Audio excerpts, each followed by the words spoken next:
Welcome back to the DS Chronicles, a Demon Slayer podcast. I'm one of your hosts, Ronnie. I'm Chad. And today we are here to cover Season 1, Episode 7, Muzan. Yeah. I was scared of the name, that's why I stumbled there. It's Muzan Kibutsuji. Kibutsuji, yeah. I don't even call him Muzan. I only call him by his last name. You just go Kibutsuji? Because you like to challenge yourself? Yeah. What a name. What a name. I do like the name Muzan, and that one I'm not afraid of. Because it's like Mulan. He's like the male version of Mulan. But with a Z. Yeah. Take any name, you put a Z in there, it just gets more zesty. Mm-hmm. Hence the Z. Chaz. I'm excited for this episode. It might be my favorite one yet. Wow, okay. I knew you were going to say that. Really? No, kidding. You didn't. Yes. The reason I knew that is because last week you mentioned something about Demon of the Week. Yeah. And then this just kind of flips that upside down to where it kind of just eradicates your whole ideology. Yeah, well, I didn't expect to run into Muzan so quickly. So that was good. And I don't know, it just had a good pace. I do think this is him. Okay. Just the title of the episode, and he seemed pretty scary. Right, he seemed pretty scary. I've got a lot of takes on just his look and why that look correlates with it to being him. Okay. So, what did you think of the episode? If you knew how I was going to feel about it, what about you? No, it was really good. It was really good. I kind of forgot about this one. Like, it's been a while since I've watched. And, yeah, the cliffhanger at the end, very well done. So then which one is your favorite that we've done so far if it's not this one? I would say either this one or anything with Urokodaki in it. That guy rips. Big red rocket guy. All right. Yeah. Like that. Let's hop on into it. We return to one of the top 5 worst sounds that has ever played on my television. So glad they threw some of that in there. Yep. Just the teeth scraping is really what you'd call it, screeching. I call it the Helen Keller grinding. Demon. Okay, all right. I was going to ask you for a name earlier, just so I knew what to call this thing throughout the episode. Well, I'm not sure I'm going to be sticking with that one. Just not real sure that will be the one that I land on. I would like for you to think of some alternatives that we could use. I thought about this for 20 seconds, and that is all I could come up with. It doesn't really make sense. Well, if you think about it, that might be the only noise she was able to make. The good news is I don't know about you all, but we left off right before a vicious Nezuko kick. And the show knew that I had some blue balls for this Foot Fury because they launch into the OP before we can see this thing land again. You've got some blue balls for them feet. They teased us twice for the kick. And then we come out of the OP, and it turns out this whole time we were fooled. It wasn't a kick at all, but rather a stomp. Yeah, it's like a heel stomp, which is so dangerous. Imagine just stomping your heel right in the ground. I mean, the heel is one of the most strongly built regions of the body. You know? Yes. Think about, you got like your skull. That's a tough region. Yeah. What do they call it? It's just very solid. Think, what else is more solid? An elbow, perhaps? A femur, maybe? A femur, no way. A femur is very weak. Is it? Terrible. I thought the femur was strong. What is it they call? They always say though that's the weak spot. If it gets the Achilles, or is that just the Achilles? That's right above. That's northern. Oh, that's the Achilles. Heel. I'm talking heel, baby. Okay. Think about that heel. That is just like a solid mass. Yeah. Imagine breaking that thing.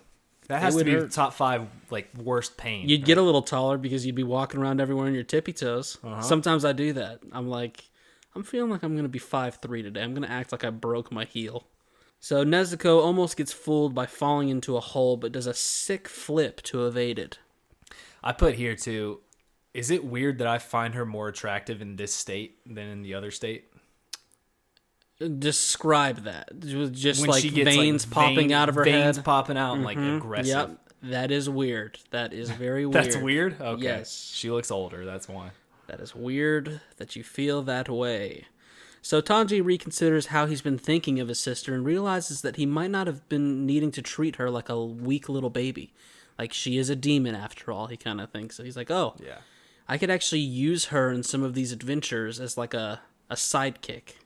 In his defense, though, it's not like she has just been some crazy fighter to begin with. She did a couple moves and stuff, but there was never a moment where you're like, oh, she's way better than all these other. Right, but just like the fact that he's going to carry her around in a wooden box, maybe there was like over the past 3 years, there's like a moment where he goes, well, she is a demon. Let's see what she could do. Let's try this puppy out. Let's see what she's got. No, it's during this first mission here where he's like, hey, wait a second. So Tanji designates Nezuko to protect the other two while he jumps down into the ooze. And now once he submerges, he refers to this body of water as a swamp.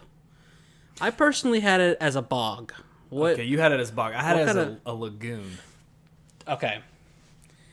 I'm getting ready to blow your mind because my mind was blown. When I initially wrote this note, Chadley, I wanted to go with a different body of water. I landed on lagoon. And here's the thing. I'm not even kidding, Ronnie. You're probably going to say exactly what I'm about to say.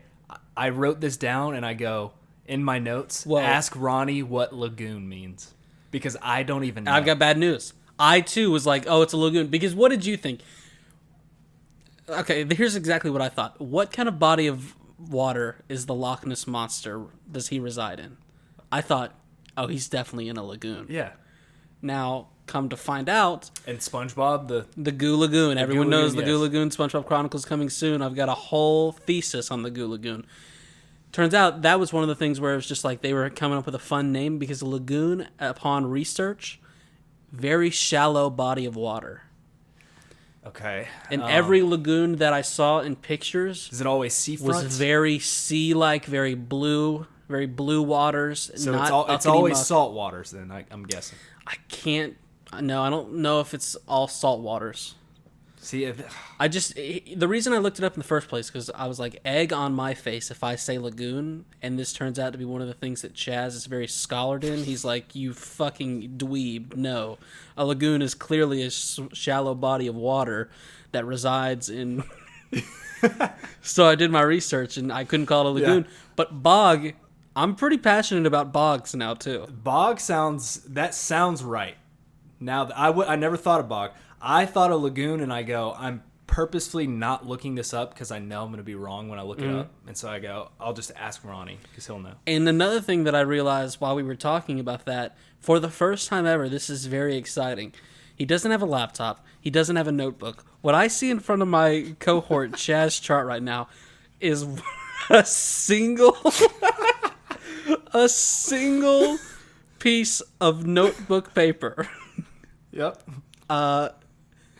I can't determine from this link. It almost looks like it's wide ruled. Not even college ruled. It is wide ruled, and he still skipped lines in between notes.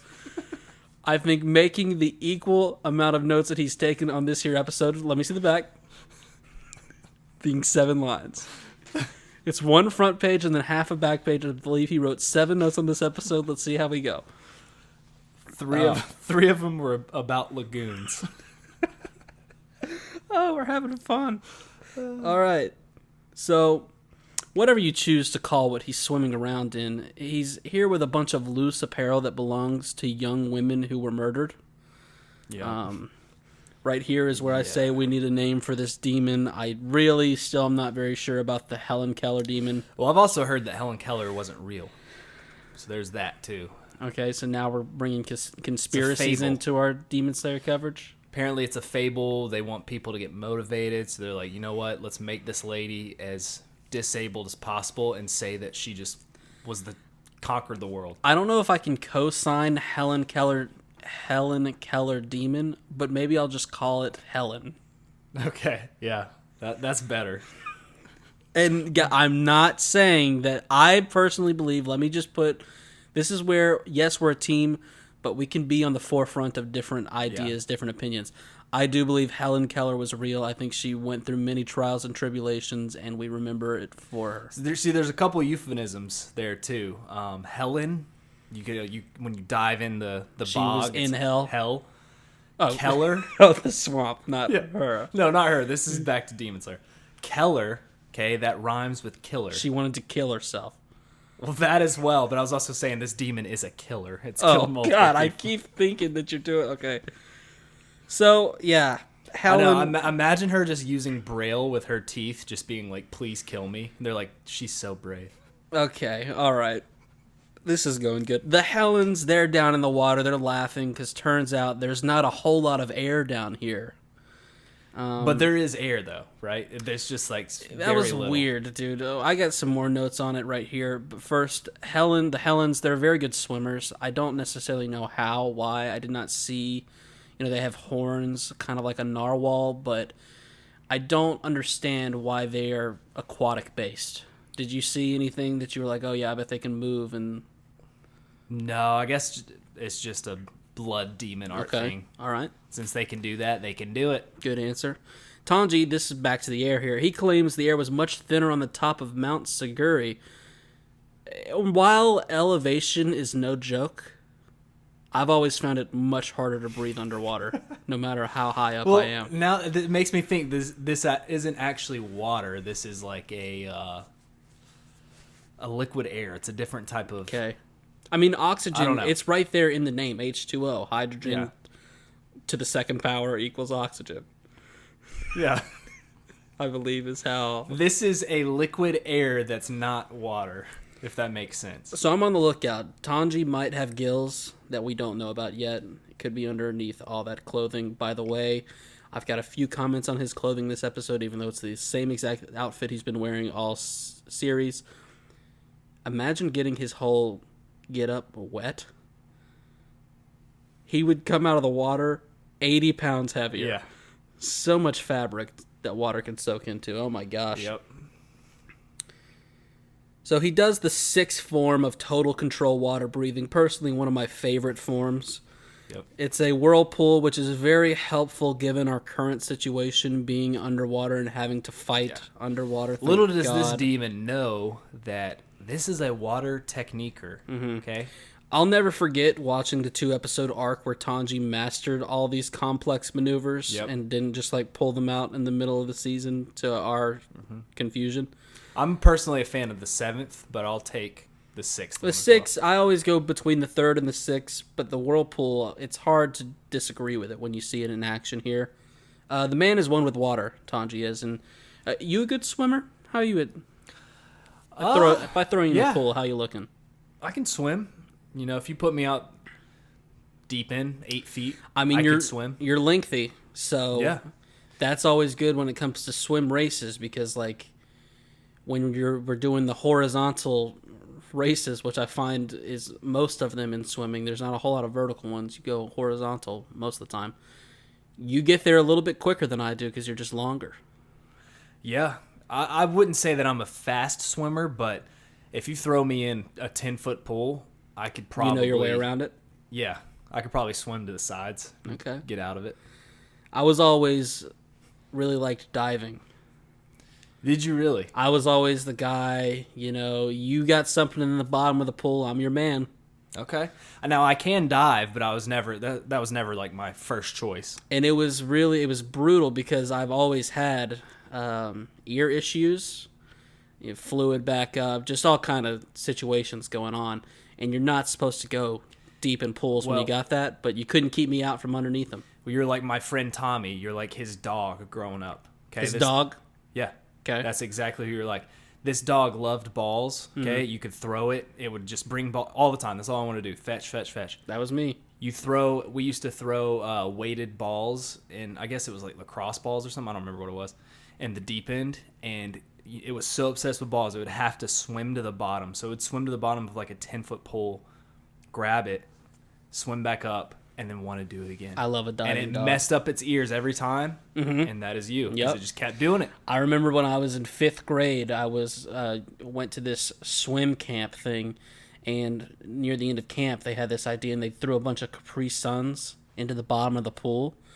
And which now that I'm thinking about it, How'd that happen? I know, you think they'd float. Maybe they weighed them down, but they were Capri Suns, and I remember this because what do I drink, Chaz? Water, milk, and occasionally hot chocolate. And it was ironic because once they threw them all down there, they started being like, all right, you guys have to dive down and get them. And everyone looked around, and it was a younger group, and they realized that I was the only one that could dive down and get them. and I didn't drink them, so I was just retrieving Capri Suns all day for people. All day? Yeah. There was that many Capri Suns. They threw 76 Capri Suns into the All right, let's go. All right. Here we go. So he turns these bitches into some chopped sushi in no time. Yeah. I was pretty staggered by how quickly he took this. For this demon to have like such a cool special technique, demon art. Call him Ellen.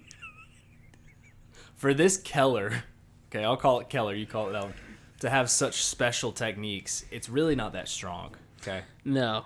It's not. It's more of like a gimmick. Like the Yeah. ooze thing is very nice, but like it's hand-to-hand combat, nothing to write home about. Like, could you imagine if our boy Giyu went in this mess?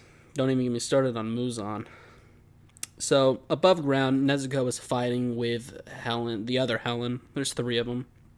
And now, we finally start to see some very nice hand-to-hand combat, like I said. We get a kick that I've been waiting on. It was great payoff. She hasn't mastered her skills, but she has so much raw power that it really... Yeah. She can get... He even says, he's like, she hasn't learned how to morph or anything, but she's quick as hell and she can swing. So she's gatekeeping the swamp to make sure, or the bog, depending on which side of the fence you fall on, to make sure that Helen doesn't get there. But she's a bit of a one-trick pony, and at this point, I realized her eyes. By the way, Cute. Melted my heart. What color are they? Blue. Wrong. Purple. See, I'm an eye man. See, this is the thing. You're always looking at women's, physical features of Eyes are physical. butts and not- bosoms. It's not like eyes aren't real. Well, they are physical, but they also... I like to think that the eyes dip into the cognitive realm, and for me, they are a gateway into the soul. They're pink. They're pink with... Yes. And her pupils... Flowers. Purple.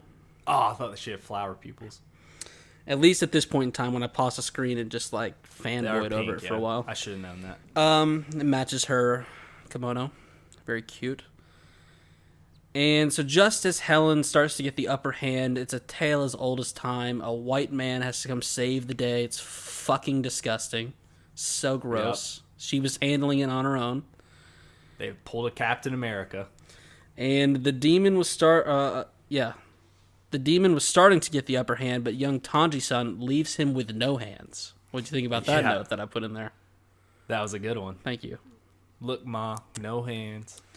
I almost made a reference to the classic song with Roscoe Dash, No Hands. I used to sing that to my mom all the time. I used to be like, Mom, listen to this track. R-O-S-C-O-E, Mr. Shoddy Puddin'. Yeah. Yeah. Wow, what a... Rain, go. I remember in 7th grade, I was courting this young girl named Stephanie, and I remember us for approximately what must have reached out to be 45 minutes, just going line by line of that song of Waka Flocka's hit, No Hands, and it really took our relationship to the next level.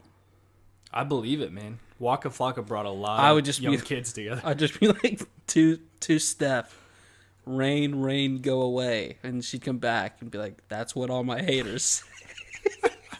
You know what's awesome is singing those as a young child, like around my parents. Like they had no idea, but that stuff was not kid appropriate. Because you were so good at censoring yourself, they weren't. I don't know. I used to be like, I'm gonna Superman that hoe. Remember this hit Soulja Boy tune? Dude, there's certain songs like that just completely slipped through our parents' parenting skills. And ours, obviously, because we didn't know. We were just kids. I mean, we'd be at like the 6th grade little dance party, and we'd just be all Supermaning that hoe, and everyone would just be like, which I'm sure there was probably No, and crank that. I'm pretty sure that means pull your wiener out. Yeah. I think. I don't crank know. it. It was just such crazy terminology that not even they were aware. Yeah. That's crazy. Science. Yeah. Science rules. So Tanji asks how many people Helen's killed, and Helen says it's very confusing because Helen is often associated with being a woman, but I do believe this is a man demon. I think so. So unfortunately, we don't have the actual Helen demon right here, the one that just clicks. So I'm getting tripped up a little bit. Helen says, you got to understand, these women, they get old and they start to taste bad. We're doing this for their own good. Whoa, dude. This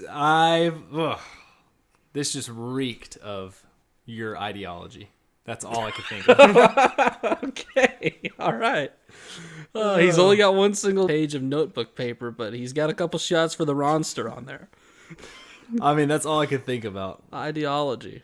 I still cannot say that word. Tanji has heard enough and slices his mouth and asks about Muzan. Yeah. See, this is what you do. When men talk like that, you just cut their tongue off.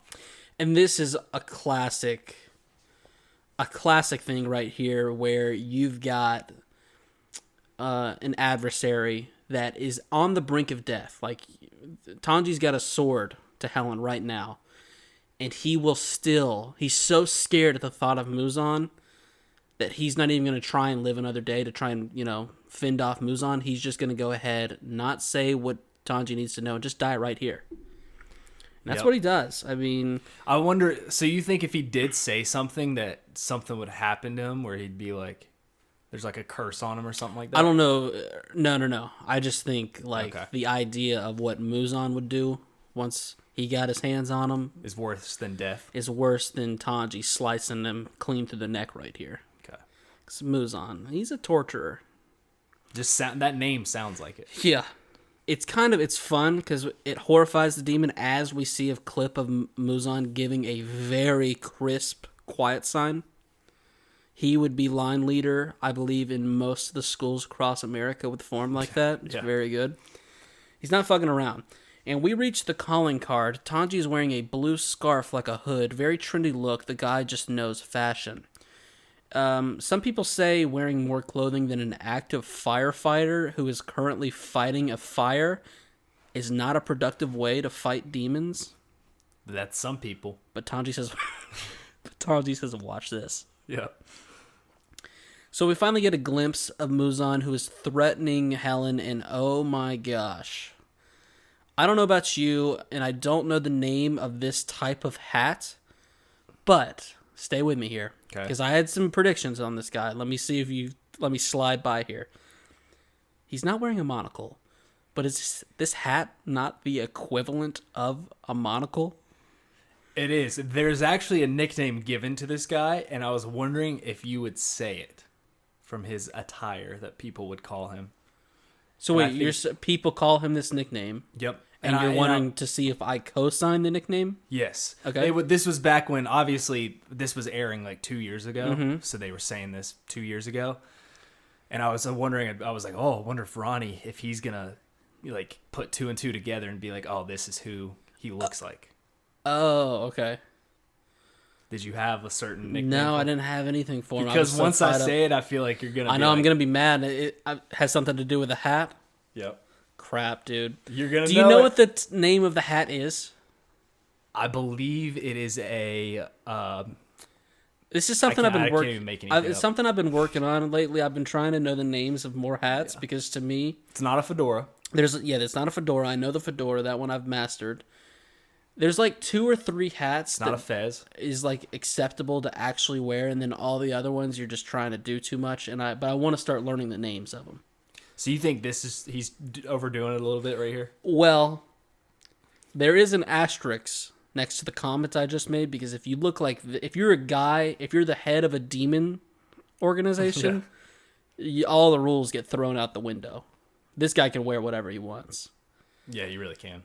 It's kind of like... He looks fly. It's kind of like this, in memory of Travis, he's not dead, he's just not here.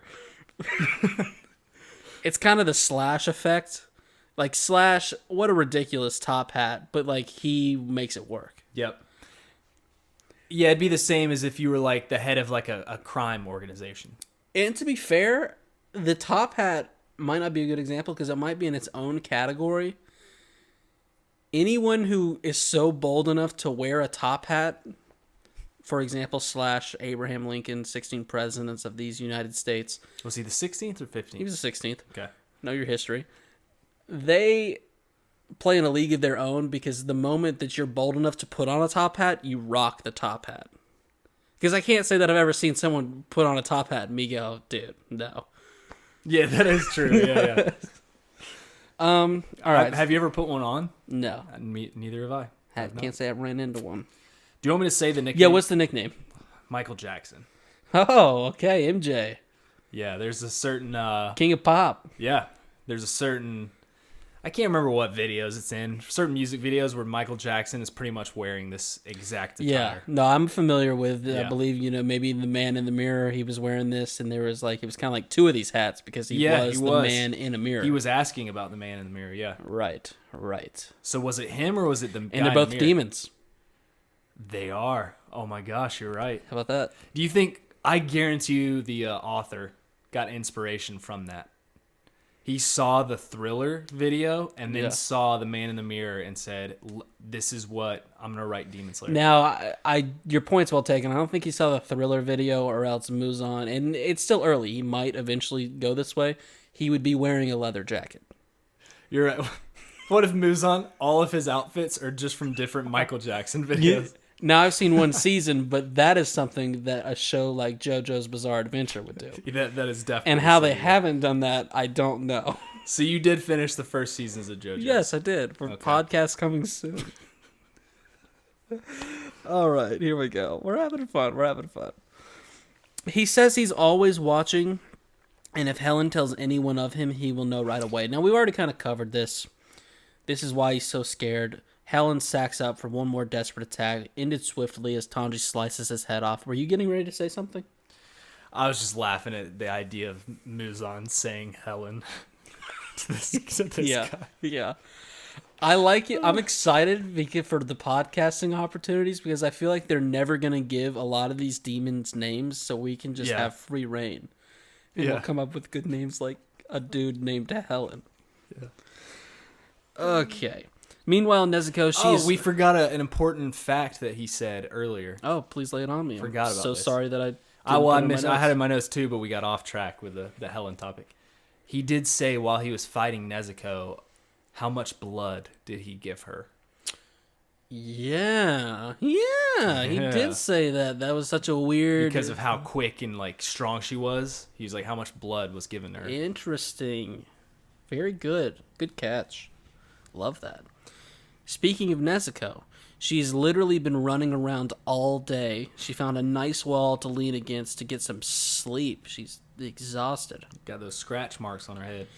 Tanji gives her a promise to turn her back into a human again, and it's time to say goodbye to our two very traumatized companions that have been here all episode, but we have not mentioned. Yeah, that poor dude. And in the biggest upset we've had thus far in our coverage of Demon Slayer, Chaz was initially correct. Fiancé. The young woman stolen off the streets was not Mr. Kazumi's sister, but his fiancé. Yeah. They were holding hands. He was whispering in her ear. I mean, what did you think, Ronnie? I was fooled. Yes, I let the holding of hands in the nighttime and whispers confused me. I was also fooled by his father's passion and physical abuse. The way he hit his child made me think that it was passion for a lost daughter. And was that his father or her father? It was either... matters. Yeah, it does matter. It does matter. I've got a father relationship, but who am I to question you at this point? It was either one of two very odd things. That abuse came from a father and a son, and the father was mad about a future daughter-in-law. The Holy Spirit. Yeah, or her father, and a lot of in-laws going on. Yeah. No matter what you look at. And you got to think about it this way, too. This whole, what's it called? Holy shit, how do I forget this word? Culture. Japanese culture. It's probably a lot different than ours. Glad you found that word, culture. Don't know why I lost that one. But yeah, it's probably a lot different than ours. I'm sure they might have even closer relationships with maybe the parents and stuff. I don't know. Yeah. Who knows, man? We need to go visit Japan. That's We're going soon. Things are going great. We're going soon. Anyway, I was quick to judge. I apologize. I'm sure I won't ever make a mistake again. I can't even remember a mistake I ever did make. So they have a chat as the tears start to roll. Mr. Kazumi takes an aggressive hold on the guy who just saved his life and those of countless young women. I am giving him a pass. He's dealing with some trauma, but also dial it back a bit. Oh, dude, remember what the demon was like taunting him? Helen was taunting him about devouring his fiance. Imagine if somebody like came up to your fiance, butchered her up, took a few bites, and then was just like, "Hey, buddy, your fiance tastes good." How would you feel, man? I would say, don't call me buddy. Yeah, that's true. I one time got in trouble. You know me, I like to make friends, even though I don't like people. I was working a customer service job where you had to talk to customers on the phone. And the company I was working for, they were like, yeah, we like to be like super genuine. We don't have like a script we go off of or anything like that. So, when you're talking to them, it's good to have a good friendly rapport or whatever. So I talked on the phone for about 2 days. And I'm calling people. I'm like, if I'm helping someone, I'm like, yeah, no problem, man. Or I say, like, oh, what can I do for you, buddy? Just real high spirits. You know how Ronnie is. Yeah. About 2 days of that goes by, I get called into the manager's office who says, stop calling them buddy or man. Because that could imply negative connotations. Because sometimes people say that. As he actually said this. He said, sometimes people, if they eat your fiance, they'll say, and they tasted good, buddy. But they meant it in a negative way. And I was like, understood, sir. So then what did you start calling people? Well, it didn't matter. They moved me into the warehouse a week later. They were just listening to you, just absolutely, just filled with disgust talking to people. Yeah. That's how I imagine. Just Ronnie. shaking their head now. Even though everyone was so joyful on the phone. Really? Yeah. Well, on ones I called buddy or man. Yeah. So, like I said, I'm giving him a pass. Tanji, by the way, would be a great therapist. He has a very calming nature. He looks at this guy. The eyes in this episode were just speaking Immaculate. volumes. Yeah. He gives him the hairpins that Helen was keeping as trophies, and then he's on his way home. And as he gets about 25 to 45 yards away, Kazumi yells out an apology. And just as the sun peeks out of the horizon, Tanji turns around and gives him a big ol' wave. An Anna wave. So anime. Oh, an Anna wave. Yeah. Nice. Is that what it's called? That's what I'm Have calling you ever it. seen it before? That's what I've put it in my notes. Listen, is that. listen. Yeah. We've been going at this for about 2 years now. And we're slowly climbing up. Yeah. That's what we are, right? We're grinders. We're not looking for overnight success. We want to build success over a long period of time that stays. If you're telling me that you just came up with the term Anna wave by my observation of the classic anime trope and then your naming rights, Yep. that's ours. It was all in my... Anyone else who says Anna wave, Cranium. there's going to be, of a pool of 20 people listening to this, Yeah. they're going to go on there and comment, 25. you stole this from the podcast Chronicles? Is that what you're telling me? I would tell them to say that, yeah. I would tell them to say that because came right off my cranium. That gets me so psyched that Yeah. we've got a copyright. We're going to Anna wave. have to tweet it, okay? We're going to probably look and everyone says it, but I said it in this moment. Yeah. And I feel like I came up with it. At this point, I'm going to have a hard time getting through the rest of this episode because I'm just hoping to my core that this is not one of those things where you came up with a good idea independently, but then when you go back and you look, you're like, oh, people have been calling it this for years. You look through the annals of history and you see that, well, it's just like most things, no one has an original idea. Mm-hmm. Sometimes people say it before them, but then they get the credit for it. Look That's at why Albert it's Einstein. always dangerous looking through the annals of history. Yeah, Albert Einstein's the same way. Apparently, he invented the light bulb or whatever, but That not was really. Thomas Jefferson, but you're talking about Thomas Jefferson, who is a fuck. Yeah, apparently He stole everything. He stole women's lives. Apparently, I think he had like a bunch of hookers and killed them. One of those guys did. I can't remember who it was, but yeah. Now I'm a little worried. I'm pretty sure that Thomas Jefferson was the... Or was it Edison? Guy. It was, yes, Thomas Jefferson was the third president of these United States. I told you didn't get your president facts right earlier in the episode. And wow, karma got me quick. Yeah. Yeah, that And fucking Edison that was the Edison guy. 7th. Was he the 7th president? Oh, I don't believe he was a president. Okay. I'm back on top. We retired there for a second, and then you made that comment. That happened hundreds of years ago. Who cares? Okay, so he does an Anna wave. Tanji does a very dangerous thing you can do when on a solo commute. He isn't listening to a podcast or music, meaning the only sounds in his head are those that come from the prison, which is the human mind. Wow, that was beautiful. Thank you. And it's a dangerous game. I was going to say in The Crow, too. Can you... Well, I wasn't getting to The Crow yet. Okay. Because at this point, he's like rage. He's just being consumed at the thoughts of Muzan. And do you ever fall into this trap?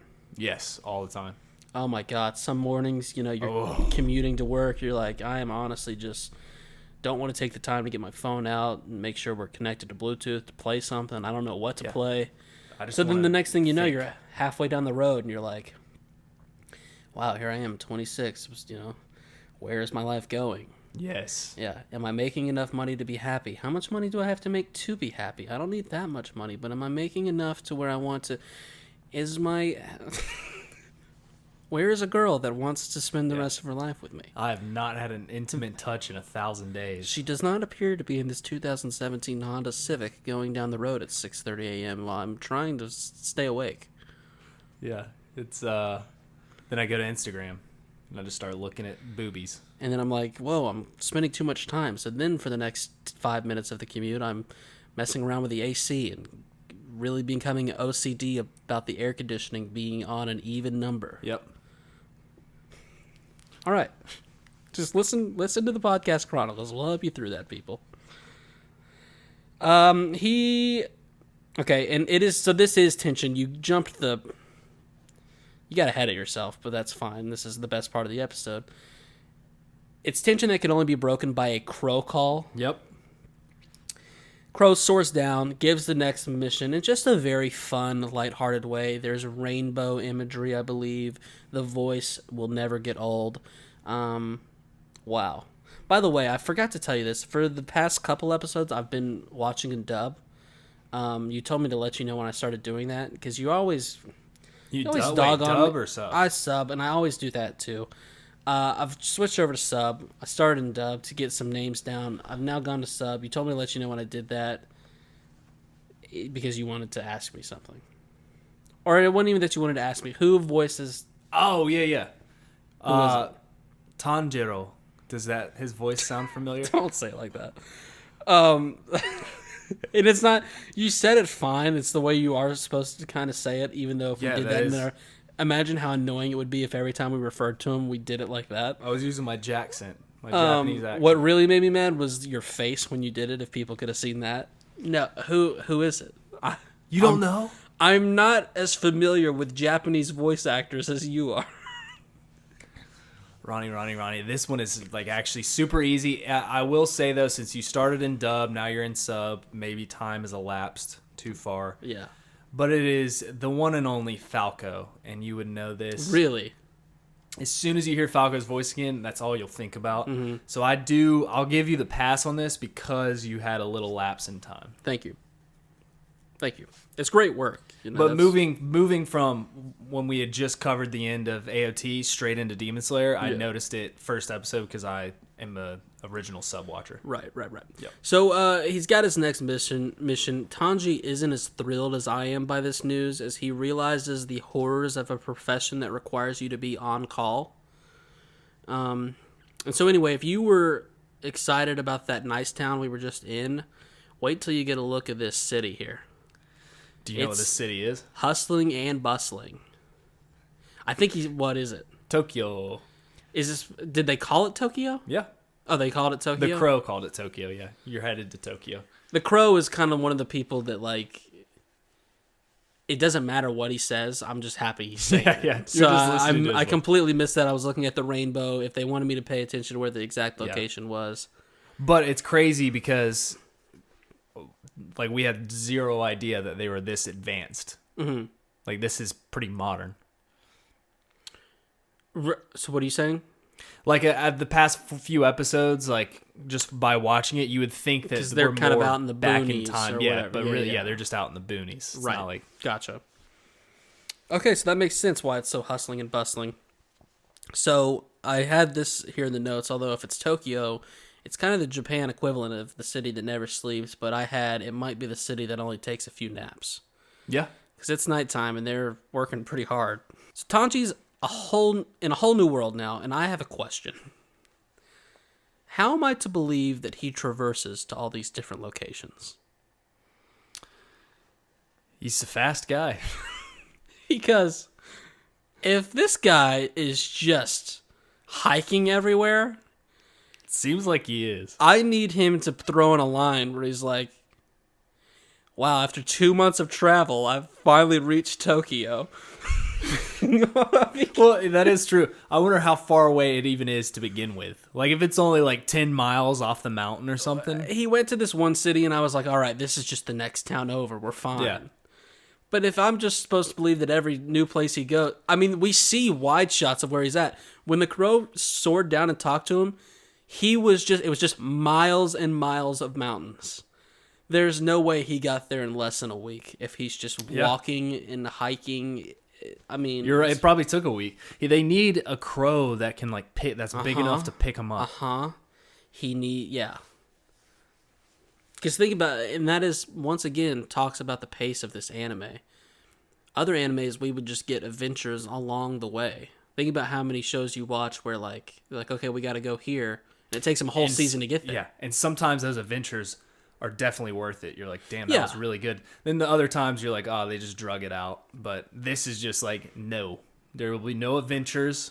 Tanji will sprint at 100 miles an hour to Tokyo. So I'm just keeping an eye on it. I'm kind of interested.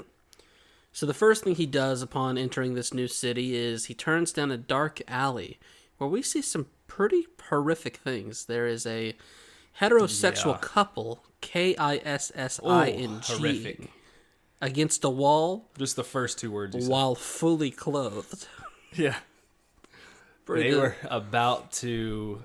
I think they were about to take a top off. Pretty scandalous stuff. He says he apologizes, which I didn't think to be necessary. They were locked up in each other's lips. Didn't need to apologize.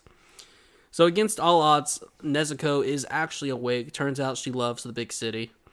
And they get to the outskirts where they run into a wannabe Aang the Last Airbender smoking a pipe. Did you see how bald-headed this guy was? Very bald. Works on it. And Tanji, he's right in line with one Ronnie Coleman. The big city is not for him. I instantly thought of you. As soon as Thank he was you. talking like this, I was like, oh, this is Ronnie. Because, I mean, it takes 3 seconds for me to watch him in there, and it would take me 2 seconds to get mad at the way people were walking. Just without a care in the world, acting like no one else is walking behind them. It's just like, you ever been to any theme park ever? People just like Not stop anymore. in the middle of them looking at a map. It's like, hey, walk to the side. Why are you just stopping in the Looking middle? at a map. You're so right, dude. Remember maps? God, that is God. awesome. That is the only place where you will use maps anymore. Like Yeah, physical but maps. now in the is city, I theme imagine parks. there's a lot of phone usage and just stopping right in the middle. Oh my god, Maps. Dude. so stupid. Now here's something I'm more passionate about: is Nezuko has literally been running around all day, starts nodding off, and you know you're tired when you fall asleep before eating. I have never been that tired. I always fight to stay awake just long enough to eat an entire pizza and then crash immediately after. Sometimes just leaving the box on the bed while you sleep, right? You just throw it off the side until it okay. builds up, and you eventually walk in one day and you go, "Oh my god, what if someone saw this?" And I know her version of eating is sleep, so she's eating some Z's, but I just use this podcast to self-analyze where I make mistakes in my day-to-day life. Moving on, Tanji here has himself a bowl of udon. And of course, you know. I had to ask you, what did you think about the dish? It's a thick noodle made from wheat flour, often served in soup, which is what he has right here with a nice sunny side egg Yams? to top it off. It can certainly be, like I said, a soup. You could throw some yams in there, there was some involved in this dish. It looked good, and in the worst part of the episode, he takes one bite and then drops it because he smelled something. And shatters the bowl. Because he smells something else. I've lived a pretty good life. Not too many horrible things have happened, but the idea of something being so crazy that I just drop what I've got. What would you have to see? Tell me what you'd have to see for that to happen. It would just have to be some serious news that just really struck me the wrong way. The idea that I couldn't put it down on a table or something like that. Yeah. For example, what are you laughing at? Go ahead. No. What horrible news are you telling me that I'm dropping? There's been no horrible news lately. Keep going. Okay. We can try. If you got some horrible news for me, I'll pick up something and we'll try it out. I mean, I saw a sea turtle this past week, and I feel like Save it for the learn a little something. Okay. If I was holding something, would have dropped it. Last time I heard about someone dropping something, it was my mother a couple weeks ago. I was helping my father move a refrigerator down the stairs. And she dropped the refrigerator? Nope. She was scared at just watching us do it, so she went back to her room. Travis was also there helping. Now, when we got to the bottom of the stairs, it just was one of those things we had to maneuver it around a little bit. It took some time. It was pretty heavy, but we were never in really any danger. We had it. It was just... You had it. It was just tough. Right. You just had to take your time, get it down there. So we get to the bottom, and my father says, all right, we're going to act like we dropped it, and we all, we're just... And I went, this is exactly what I said. I said, that doesn't seem like a good idea. And he said, no, it's going to be funny. Just watch. I said, I'm not so sure Mom's going to find it funny. And he said, no, it'll be fine. Just do it. So we position ourselves on the stairs.